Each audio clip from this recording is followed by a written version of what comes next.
तो हेलो दोस्तों, नमस्कार। कैसे हैं आप लोग? उम्मीद है कि बहुत ही अच्छे होंगे। यहाँ पे आप देख सकते हैं कि संगीत शिक्षक भर्ती के लिए जो दोस्तों आपका सीट जो है रेगुलर मॉर्निंग और इवनिंग दोनों टाइम जो है दोस्तों चल रहा है, ठीक है? तो संगीत के कुछ महत्वपूर्ण प्रश्न जो है इस सेट में भी शामिल है। तो चलिए हम फटाफट उन सेटों को रिवीजन कर ले, पूरे प्रश्नों को ऊपर से लेकर नीचे तक सारा। दोस्तों क्योंकि आपका जो भी एग्जाम है होता है, कभी कभी क्या होता है कि बहुत छोटे छोटे प्रश्न भी आ जाते हैं, लेकिन वो माइंड में नहीं होते हैं। तो चलिए सब प्रकार के प्रश्नों को हम लोग कवर करेंगे, छोटे हो या मोटे हो, ठीक है? तो चलिए इसमें जो है आगे बढ़ते हैं हम लोग। पहला जो हमारा प्रश्न है वो क्या कह रहा है कि भातखंडे के अनुसार शुद्ध स्वर में कैसा चिन्ह होता है? देखिए, ये जो है शुद्ध स्वर की बात हो रही है भातखंडे। जैसा कि आप लोग जानते हैं कि स्वर पद्धतियां जो है वो आपके दो हैं। एक आपका है किसका? उत्तरी संगीत का है, और एक आपका दक्षिणी संगीत का है, ठीक है?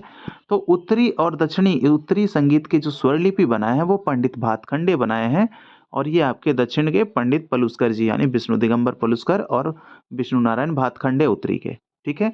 तो इसी में क्या पूछा जा रहा है कि शुद्ध स्वर में कैसा चिन्ह होता है? तो उत्तरी संगीत में जानते हैं कि शुद्ध स्वर के में कोई चिन्ह नहीं लगा होता है, न ऊपर न नीचे, ठीक है? तो ये जो है आपका कोई चिन्ह नहीं होगा।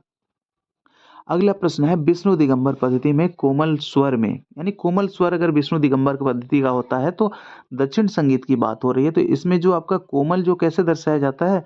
कोमल ये नीचे हलंत लगाकर दर्शाया जाता है। तो यहाँ पे आप लोग ऑप्शन नंबर ए सही जवाब हो जाएगा कि विष्णु दिगंबर पद्धति में कोमल स्वर के लिए नीचे स्वर के नीचे हलंत जो है दर्शाते हैं, ठीक है?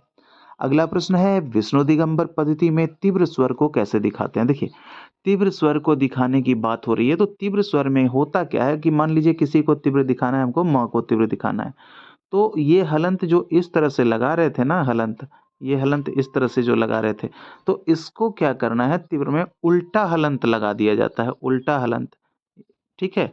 ये कैसा हलंत लगा दिया जाता है? उल्टा हलंत, ठीक है? उल्टा हलंत लगा दिया जाता है, ये हमारा उल्टा हलंत हो गया। तो इस तरह से तीव्र को जो है दिखाते हैं, ठीक है? तो सही जवाब इसका हो जाएगा नीचे उल्टा हलंत, बी ऑप्शन जो कि हमारा सही जवाब हो जाएगा, ठीक है? समझ में आई बात?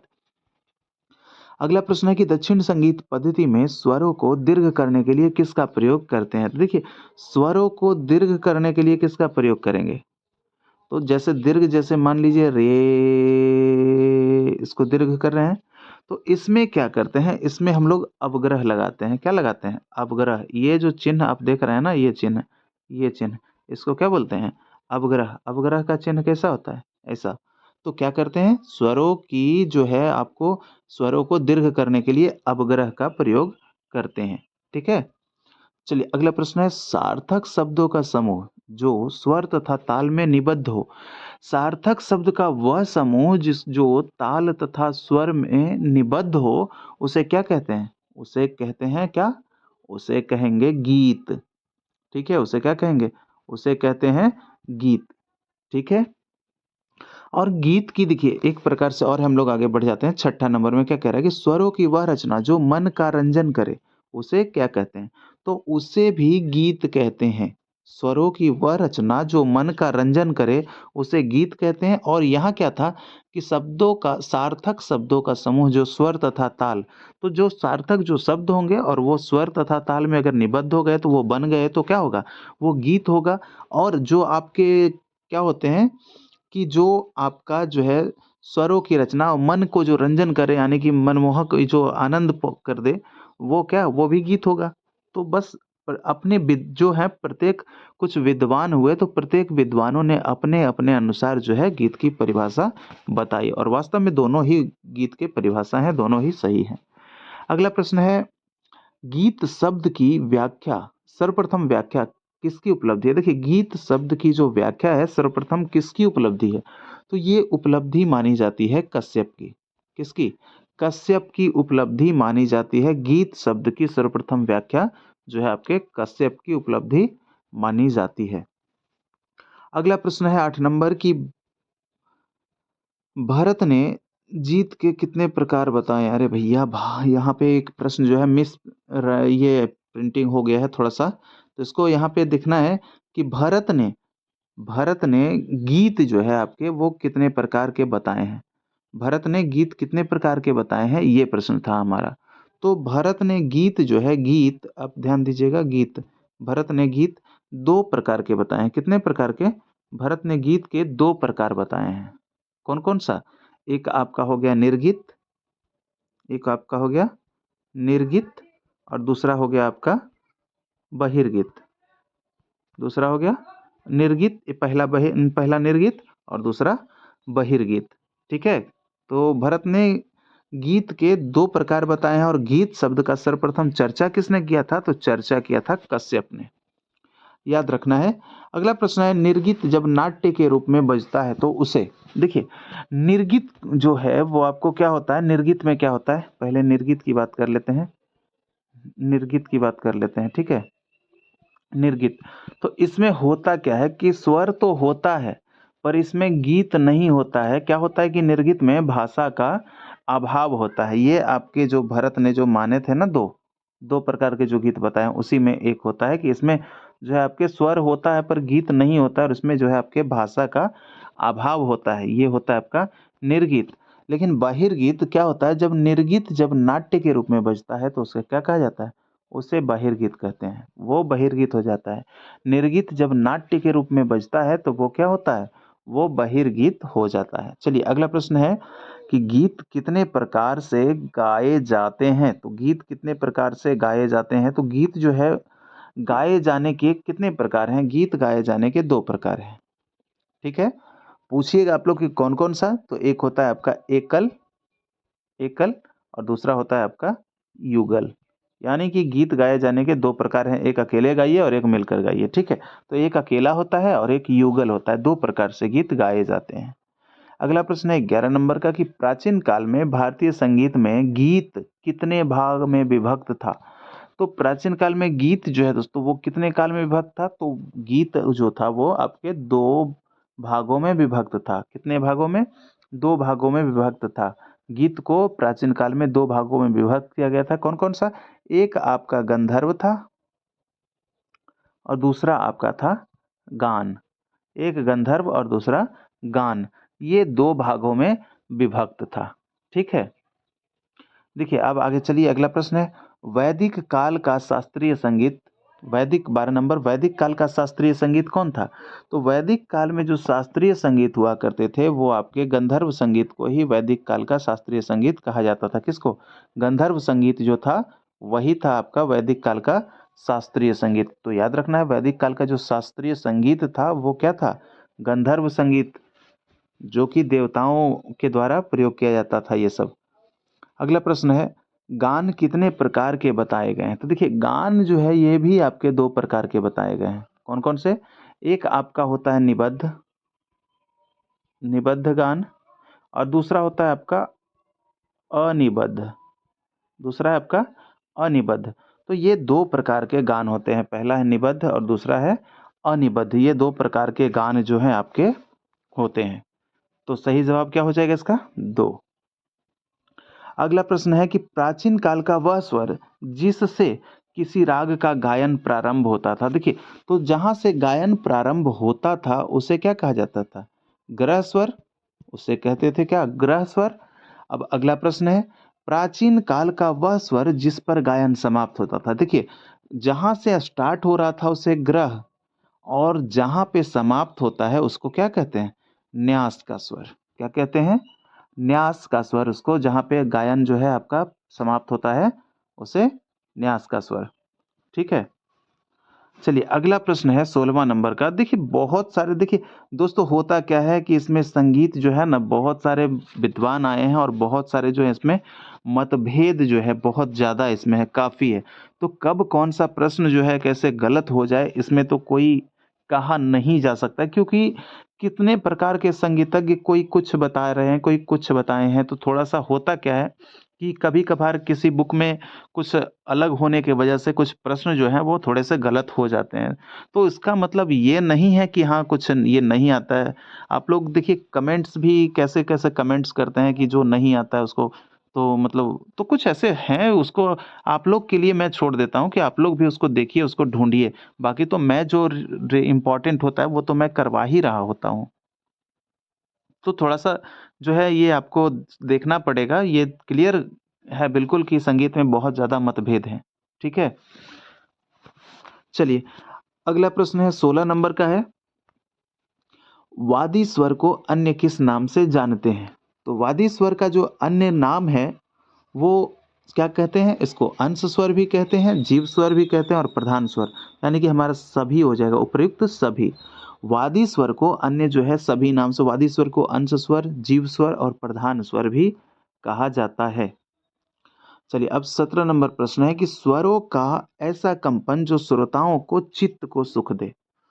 तो देखिए, कंपन स्वरों जो है वो आपके संगीत रत्नाकर में ये बताया गया है कि स्वरों का कंपन क्या कहलाता है? तो वो कहलाता है गमक।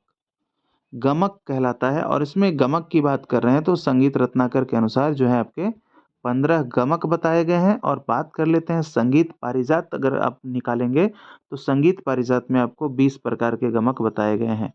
ठीक है, लेकिन चर्च जो होती है वो आपके 15 प्रकार के ही गमक की चर्च होती है ज़्यादा। ये बस ऑब्जेक्टिव के रूप में आएगा केवल कि संगीत पारिजात में कितने गमक, तो 20 गमक, बाकी इसकी कोई चर्च नहीं होगी, चर्च होगी 15 गमक की। ठीक है, तो स्वरों का कंपन श्रोताओं को चित्त के सुख दो तो उसको क्या कहते हैं? गमक कहते हैं। अगला प्रश्न है कि गमक का प्रयोग मुख्यतः होता है। तो गमक का प्रयोग जो होता है दोस्तों, मैं स्पष्ट रूप से बताऊं तो इसमें नोम तोम के आलाप में और ध्रुपद गायन में, इन दोनों में जो है आपका गमक का प्रयोग होता है। तो सही आंसर हो जाएगा उपर्युक्त दोनों। ठीक है, अगला प्रश्न है कि गमक के कितने भेद बताए गए हैं? तो देखिए, गमक के जो भेद बताए गए हैं वो कितने बताए गए हैं? तो गमक के जो कहें जैसा कि आपको कि 15 प्रकार के ही गमक का आपका चर्च होता है, तो हमेशा आपको 15 ही याद रखना है कि गमक के भेद कितने? 15। अगला प्रश्न है, वर्ण कितने प्रकार के होते हैं? तो वर्ण जो है आपके, वर्ण को प्रकार जो होता है वो 4 प्रकार के वर्ण होते हैं। कौन कौन से अगर पूछे जाए तो कौन कौन से? एक हद का होता है स्थाई, स्थाई, आरोही, आरोही, तीसरा होगा अवरोही, और चौथा होगा आपका संचारी, संचारी। ये आपके क्या होते हैं? अस्थाई, जो कि एक ही स्वर को जो है बार-बार अगर गाया बजाया जाए तो वो अस्थाई के अंतर्गत आते हैं।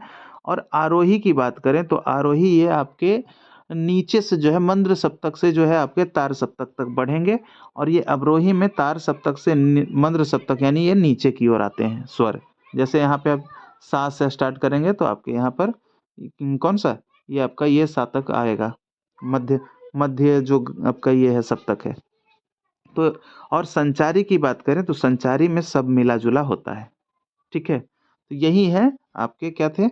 वर्ण के कितने प्रकार? 4 प्रकार।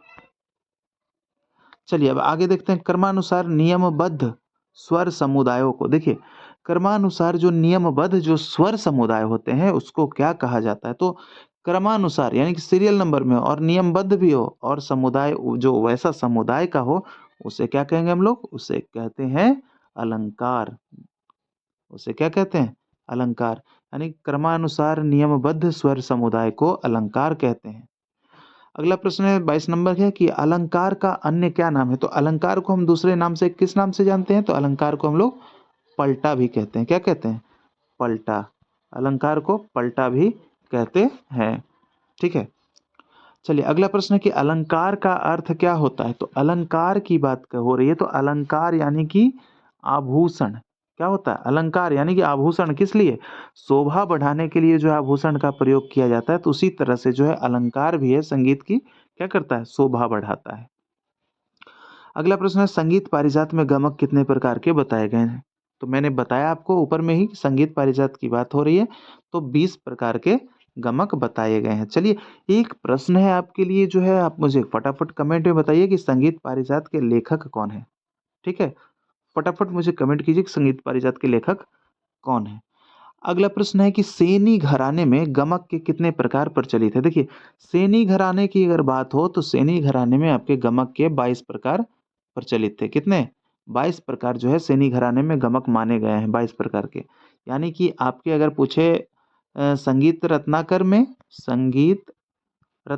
आपके 15 गमक की चर्च है, और संगीत संगीत पारिजात की बात हो रही है, संगीत पारिजात तो इसमें आपके 20 गमक, और आपके अगर सेनी घराने की बात करें तो 22 गमक। ठीक है? क्लियर? अगला प्रश्न है कि किस गमक को आधुनिक काल का मीड कहा जाता है? यानी कि जो गमक है वो कौन से गमक को आधुनिक काल का मीड कहा जाता है? तो ये आपका है प्लावित।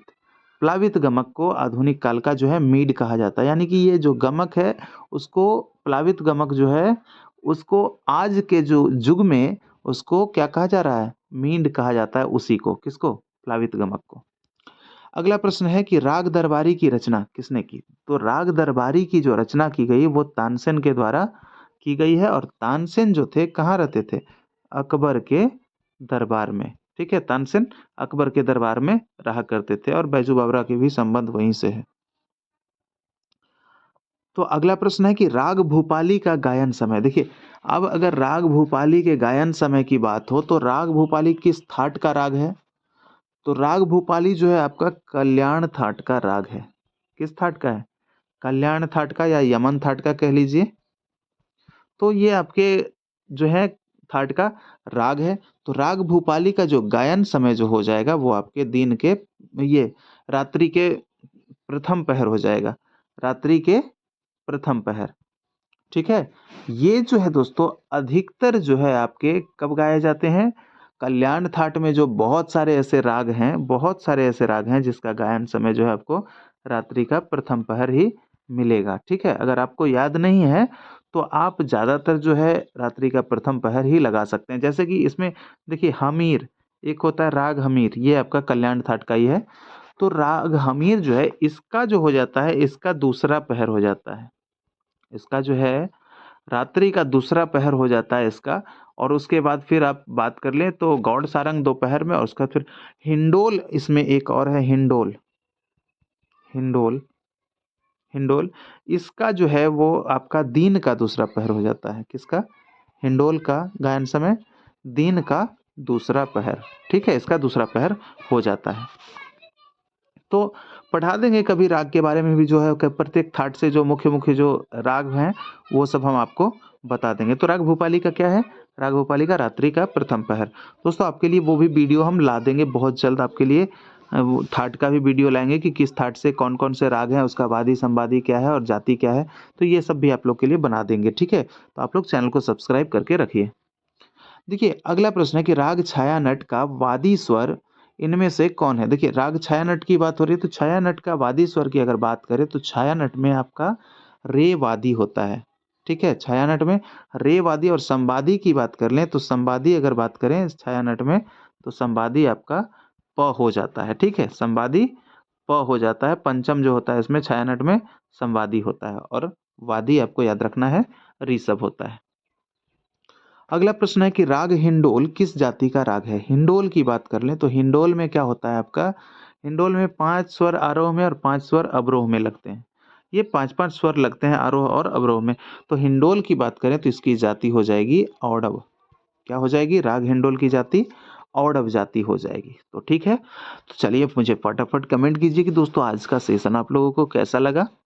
और दोस्तों जो मैंने आपको वर्क दिया है वो फटाफट वो वर्क, यानी कि कहने का मतलब कुछ मैंने पूछा है तो फटाफट उसके जवाब भी आप लोग कमेंट बॉक्स में दिया कीजिए। ठीक है, चलिए तो ठीक है, मिलते हैं आपसे अगले सेशन में। जब तक के लिए इजाजत चाहते हैं। जय हिंद, जय भारत।